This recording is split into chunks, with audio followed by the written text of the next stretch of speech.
Olá a todas e todos que estão nos assistindo. Estamos aí em mais um vídeo em que nós vamos realizar entrevistas, feitas pelos integrantes do programa Desmedida com, pessoas e sobre assuntos que nós consideramos atrelados àquilo que é o funcionamento, pensado do programa, né. Como vocês sabem, vêm acompanhando aí alguns dos vídeos que a gente vem realizando, a gente vem trazendo essa temática, né, da medida de segurança, da loucura, da desinstitucionalização, né, da importância da gente ter programas que façam parcerias entre universidade e, e a prática, né, de uma forma que a gente consiga trabalhar nesse viés de efetivação dos direitos humanos desses sujeitos que estavam aí submetidos a esse tratamento violento, né, da parte dos manicômios e de toda esse ethos, né, que o Desmedida, de certa maneira, busca confrontar. E nesse sentido, hoje eu sou, digamos assim, o curador, né, dessa entrevista, né, eu, para quem não me conhece, sou Moisés Pinto Neto, professor da Universidade Luterana do Brasil e participante do programa já há algum tempo, inclusive o Moisés, o outro Moisés, né, o nosso host habitual, fez uma entrevista comigo há um tempo, quem quiser pode acessar.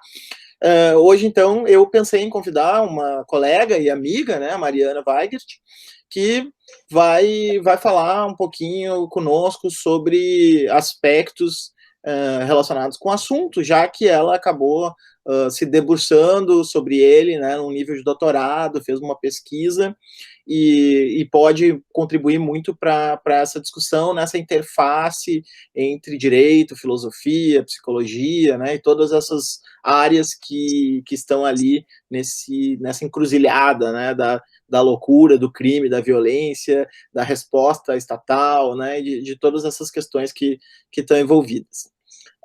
Mari, então, desculpa, eu não consigo, eu deveria ter feito uma chamada mais formal, né? Então, professora Mariana, ah, tu poderia contar um pouquinho para nós, em vez de eu fazer aquela apresentação formal, mais típica acadêmica, poderia contar para nós um pouquinho da tua trajetória de pesquisa, né? Como que tu sai lá de uma faculdade de Direito e chega num doutorado em Psicologia Social? Acho que seria legal a gente começar assim, e obrigado pelo convite de estar aqui conosco. Então, professor Moisés, eu queria agradecer muito o convite do Desmedida. É um programa que, de certa forma, eu vi o embrião dele, assim, né? Porque eu estava lá no programa de pós-graduação da URGS como aluna e via a movimentação da Simone, né? Da professora Simone Paulon, de cima para baixo, tentando que isso acontecesse. E fico muito feliz com o teu convite para estar aqui hoje conversando contigo sobre isso. Então, a minha formação é em Direito, e isso acontece de certa forma porque no mestrado eu trabalhei, como tu sabes, a questão da política criminal de drogas, né? E então tinha já um certo interesse, uma certa curiosidade em relação às pessoas que praticam delitos e estão, de alguma forma, com uma alteração de estado de consciência por força do consumo de entorpecentes, né? E essa curiosidade persiste, mas aí ela muda de localização, vamos dizer assim, em relação, então, no momento da tese, se localizando naquele momento em relação às pessoas que têm algum transtorno psíquico ou mental, né, portadoras de algum transtorno psíquico ou mental. E isso vem, na verdade, para ser bem honesta, com uma sugestão da minha orientadora no mestrado lá na Universidade Autônoma de Barcelona, da professora Helena Larrauri, grande criminóloga, né? Quando ela me diz isso, quando a gente trabalha isso naquele momento em relação às drogas, ela me chama atenção para o fato de que eu tenho um grande interesse em relação a isso, né? Quando ela vê que o meu assunto, né, que obviamente, o meu tema não era discutir a questão dogmática em relação às drogas, ela se dá conta do quanto eu estou interessada no humano que tem nessa questão, ela chama atenção para isso, para esse ponto, de que eu realmente me importo com o humano que está intrínseco nesse ponto. E aí, quando eu pretendo fazer o projeto de tese, eu me dou conta do quanto esse tema me instiga, das pessoas que praticam fatos previstos como crimes e são consideradas loucas, né? Isso também, só para fazer o link, eu já havia, em certo ponto, trabalhado no meu trabalho de conclusão de curso na graduação, num viés um pouco mais de processo penal, porque eu estou ali discutindo o quanto a gente se apropria de um discurso, o quanto o direito penal se apropria desse discurso da criminologia positivista, traz esse discurso da criminologia positivista para dentro do direito penal e faço uma análise muito mais de processo penal, ainda que não fosse discutir, né, obviamente, as entranhas do processo, mas tem muito disso já discutido ali no meu trabalho de conclusão de curso. E, obviamente, na tese eu vou me debruçar como uma tese de doutorado exige, né? E por que na psicologia social? Justamente porque, de alguma forma, eu estava já cansada do direito, né? De alguma forma, me parece que esse fenômeno do crime da loucura é um fenômeno que se presta a um olhar bastante transdisciplinar, e numa transdisciplinaridade que nós, né, eu e tu, certamente, entendemos como transdisciplinar verdadeiramente, ou seja, não é o direito colonizando outras disciplinas, mas é definitivamente transdisciplinar, ou seja, a gente conseguindo fazer um olhar onde as disciplinas definitivamente oferecem aquilo que podem para esse fenômeno, ou seja, um olhar criminológico, né, naquele momento, e porque eu definitivamente venho das ciências criminais, e portanto eu podia e tinha a possibilidade de discutir dentro do programa da URGS na psicologia social. Cansada do direito, então, eu migro para a psicologia social para discutir esse fenômeno que se prestava a ser discutido desde um olhar, resumindo, desde um olhar criminológico dentro da psicologia social. É interessante, né? A gente se identifica muito e foi num momento meio próximo, acho, em termos temporais, né, que a gente fez esse deslocamento. E parece que a gente chegou meio que no limite especulativo do direito, né, no sentido de que ficar ali naquele ambiente é como se fosse produzir só repetição, né, não conseguisse produzir de fato alguma coisa nova, né. Então acho que essa circulação em outras áreas, né, que também é uma característica do Desmedida, essa ideia de tentar aproximar direito, filosofia não formalmente, mas enfim, está dentro, porque eu estou dentro, enfim, né? Claro. Mas direito, pelo menos formalmente, direito, serviço social e psicologia, já produz assim esse entrechoque, né? E uma coisa que chamava muita atenção no início é que a gente pegou um texto que falava dessa questão da auxiliaridade, né? E o pessoal nem conseguia entender que o quanto o direito via as outras áreas efetivamente como ciências auxiliares, né? Exatamente isso. E isso é uma característica que vem desde sempre, assim, né? E no campo das medidas de segurança, isso chama muitíssima atenção, né? Porque justamente, não só, e eu compartilho aqui também uma outra característica da minha trajetória, Mosh, que assim, quando eu tive a oportunidade de trabalhar no CRP um tempo, aqui em Porto Alegre, eu vi muito isso. Não só é uma característica do direito exigir essa auxiliaridade, principalmente da psicologia, por exemplo, como há inúmeros psicólogos que se afirmam enquanto psicólogos gostando de realizar essa tarefa da auxiliaridade, por exemplo, realizando laudos dentro da execução penal, né? E achando que essa tarefa é maravilhosa e não se dando conta do quanto, por exemplo, essa tarefa de realizar os laudos dizendo se né, ou dentro da medida de segurança, dizendo se a periculosidade existe ou não existe, se ele é perigoso ou não é perigoso, se ele pode ou não ser desinstitucionalizado, né?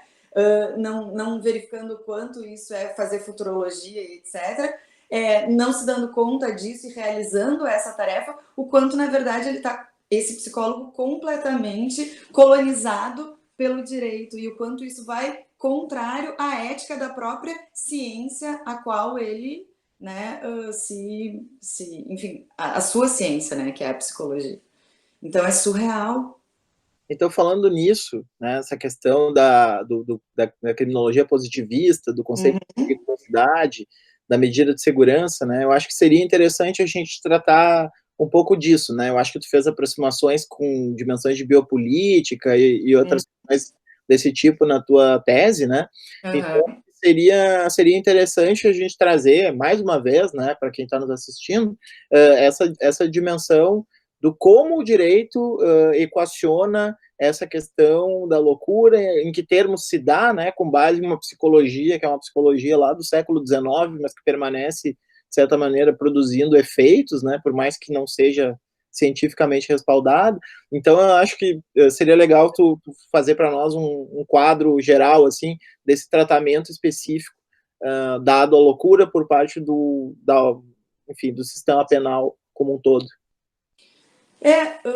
Isso assim, falando em termos bem simples, né, para termos muito básicos para início de conversa, a gente pode dizer que a medida de segurança, só porque talvez a gente tenha alunos mais do início do curso de direito, ou enfim, até da psicologia, né, já que a gente está numa situação de alunos, enfim, de transdisciplinar, a gente tem dois modelos, né, o de culpabilidade, que é o das penas, que é aplicado para pessoas que como são consideradas, né, sem qualquer distúrbio mental, e da periculosidade, que é para as medidas de segurança, ou seja, pessoas que são consideradas portadoras de qualquer transtorno psíquico.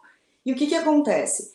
Para essas pessoas, que, portanto, serão aplicadas as medidas de segurança, a gente se convencionou que essas pessoas praticam esses crimes, né? O direito vai chamar de fatos previstos como crimes, por razões dogmáticas que não vêm ao caso aqui.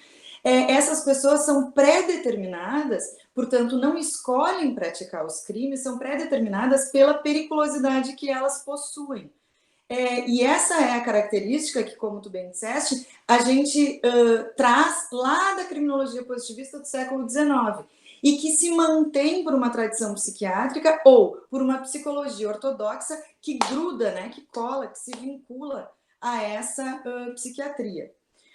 Pois muito bem, então qual é o problema disso, né? Se a gente vai pensar numa lógica assim, tem uma característica muito séria que é a seguinte: bom, se esse sujeito é pré-determinado por essa periculosidade que a doença mental lhe traz, e essa lógica que nós no Brasil ainda atuamos, isso ainda está lá no Código Penal, né, na Lei de Execuções Penais, essa pessoa também não pode ser responsabilizada pelo seu ato. Ela, então, não pode cumprir uma pena como qualquer um de nós, né, considerado, essa expressão é horrível, mas normal, né, racional, a gente pode, então a gente vai cumprir uma pena. Não, essa pessoa, como não sabia o que estava fazendo no momento em que pratica o crime, o considerado louco, ele não pode ser responsabilizado e, portanto, ele é absolvido do seu crime e ele vai cumprir uma medida de segurança. Medida de segurança esta que vai demorar o mesmo tempo que para esta pessoa cessar a sua periculosidade. O que acaba se tornando uma punição, muitas vezes, muito pior do que a pena. Porque esse sujeito pode, inclusive, o considerado racional, pode, inclusive, ter praticado um crime hediondo que, para ele, haverá uma progressão de regime, para ele haverá uma pena que tem um prazo máximo e assim por diante, né? E não é raro a gente ver pessoas consideradas loucas e que praticaram um fato previsto como crime só saírem dos manicômios judiciários já sem vida, porque ficaram nesses lugares, né, por muito tempo, ou por tempo suficiente a terem perdido todos os seus laços de afeto, de amizade com a família e etc, né? Então esse é um problema muito grande. Dois, o segundo ponto que eu gostaria de frisar é que a periculosidade é esse conceito, que é um conceito do qual a gente ainda se utiliza, em que pese existam programas como, eu sei que vocês já entrevistaram a Fernanda Ottoni, por exemplo, né, que é a grande cabeça do programa Pai PJ em Minas Gerais, o Desmedida, que tenta desconstruir toda essa lógica da periculosidade, e outros no Brasil, por exemplo, Pailim, Goiás, etc., mas, infelizmente, é ainda o que se tem no Código Penal e de execução da pena. A periculosidade, em que pese a psiquiatria não consiga e a psicologia não consigam comprová-la cientificamente, porque não tem como comprovar a possibilidade ou a probabilidade da pessoa praticar um novo delito, isso não existe, né? Ainda a gente trabalha com ela no Brasil. Na Itália, que é o grande berço reforma psiquiátrica, né? Já desde a década de 80, eles não utilizam mais, em que pese ainda esteja nos textos legais, eles não utilizam mais essa categoria. E, apesar disso, no Brasil a gente segue, né, patinando e trabalhando com conceitos absolutamente mofados, né? Vamos dizer assim. Agora, Mai, vou fugir um pouco do protocolo e te fazer uma pergunta extra, assim, que sempre gera uma certa perplexidade o fato de que como pode existir à margem de qualquer legalidade, né, sobretudo constitucional, mas em geral, né, esses verdadeiros depósitos humanos, né, como tu colocou que são os manicômios, né, como pode, apesar de todo progresso, né, digamos assim, que realizou em nível normativo, legislativo, de forma que quando a gente vai pensar numa lei de execuções penais, ou quando a gente vai pensar numa própria Constituição, a gente tem leis muito avançadas, entre aspas, ou pelo menos, né, com um nível de decência mínimo, uma prática do sistema penal que é completamente alheia a qualquer parâmetro, digamos assim, humanamente decente, né? Onde as pessoas são simplesmente tratadas como se fossem lixo, né? Com todo respeito a elas, mas estou falando como elas são tratadas né, por essas instituições oficiais, né? Então, como tu vê isso, né? Como é que pode existir essa duplicidade? Olha, Mosh, eu vou te falar que essa tua pergunta, ela é o problema da minha tese, assim, né? Ela tem obviamente, algumas questões, problemas da tese, mas essa é a grande questão. Como isso é possível, né? Por que isso é possível? E eu vou te dizer que a grande resposta que eu encontro para isso é a resposta de que, por exemplo, né, se a gente for falar, eu vou falar muito rapidamente, que eu penso que o nosso tempo está se esgotando, mas assim, a gente tem, por exemplo, uma lei da reforma psiquiátrica no Brasil, que, bem rapidamente, é uma lei de saúde pública que pensa que as pessoas que têm algum transtorno mental são pessoas que devem ser tratadas fora desses depósitos humanos, fora dos hospitais psiquiátricos, né? Só devem ser encaminhadas para lá na absoluta exceção, certo? Por que então, eu vou traduzir a tua pergunta, né? E a gente poderia falar da seguinte maneira: por que é que essa lei não é aplicada para o caso de pessoas consideradas criminosas, né? Que tiveram algum problema com a justiça criminal? Essa é a grande questão da minha tese. Eu vou te dizer que isso não é aplicado, essa lei da reforma não é aplicada, porque definitivamente quando a gente tem o estigma da loucura e o estigma da criminalidade, né, quando uma pessoa é considerada louca e criminosa, definitivamente o estigma do crime ele se sobrepõe ao da loucura. Porque quando a gente tem essas duas categorias de pessoas, né, unidas, vamos dizer assim, a gente segue considerando os criminosos os seres mais abjetos de uma sociedade.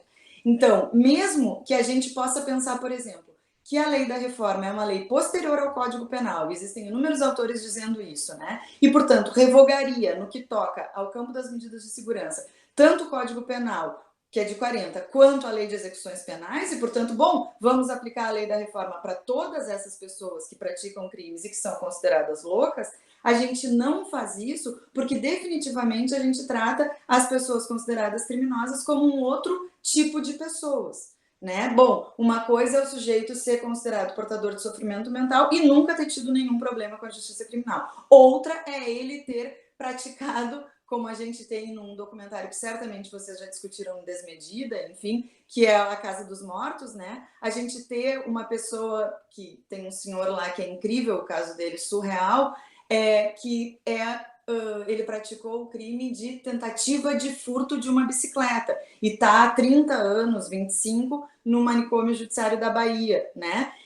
Isso é uma outra coisa, ainda que seja um crime absolutamente leve e que ensejaria, inclusive, uma medida de segurança ambulatorial e não de internação, ainda assim, o que nos causa, né, o que a sociedade causa ojeriza, pavor, é o fato de ter lá o estigma de criminoso.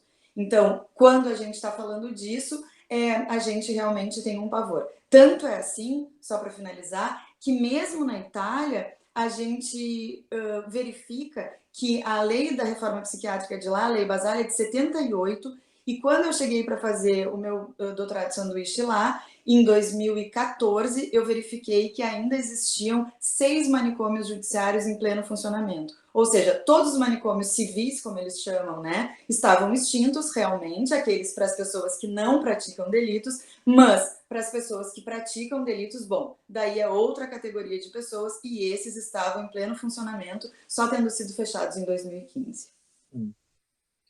Bom, e para gente fechar essa conversa, assim, eu queria que tu falasse para nós o que tu vê na lei de reforma psiquiátrica, da reforma psiquiátrica, de grande alteração, né? Qual é essa nova lógica que a lei da reforma psiquiátrica coloca, que de certa maneira se contrapõe a essa lógica tradicional da medida de segurança, da internação em manicômio judiciário, da medida infinita, né? Da colocação, né, num ambiente fechado, né? Todas essas coisas. O que tu considera assim elementos que são importantes ser destacados nessa nova legislação? Tá. Eu acho que ela realmente ela é revolucionária, assim, né? Em todos os aspectos.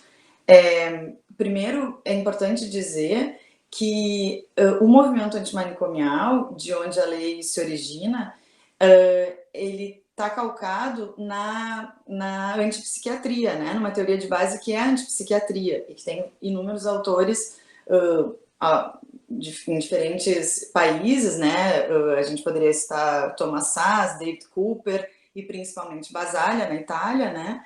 Que embasam o movimento antimanicomial. E isso significa, assim, dizendo em uma frase, significa pensar a doença mental de uma maneira diferente do que a psiquiatria sempre pensou.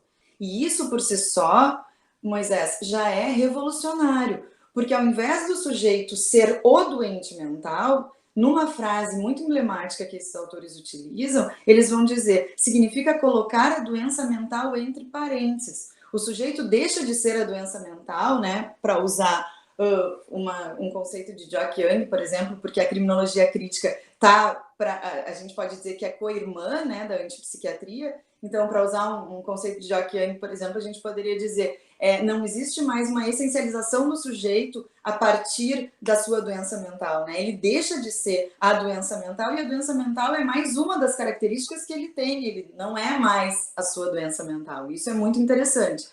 A partir daí, então, o que há de revolucionário na lei e o que muda absolutamente, subvertendo essa lógica da psiquiatria ortodoxa, é o fato de que o sujeito não precisa mais imediatamente ser colocado nessas instituições totais, usando esse conceito de Goffman, né?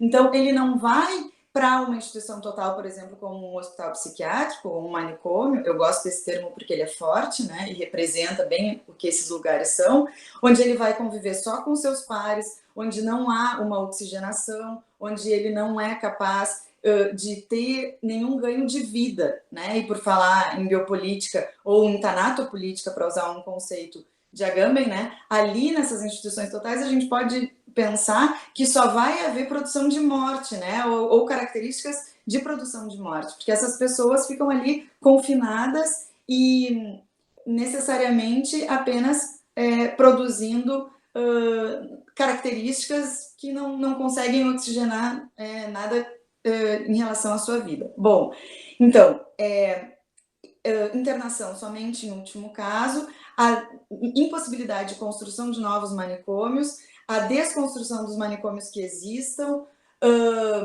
a impossibilidade de utilização do conceito de periculosidade, e acho que essas são as principais características. Eu gostaria de frisar, por último, Mostra, se tu me der mais um minuto. Claro, vai lá, temos tempo.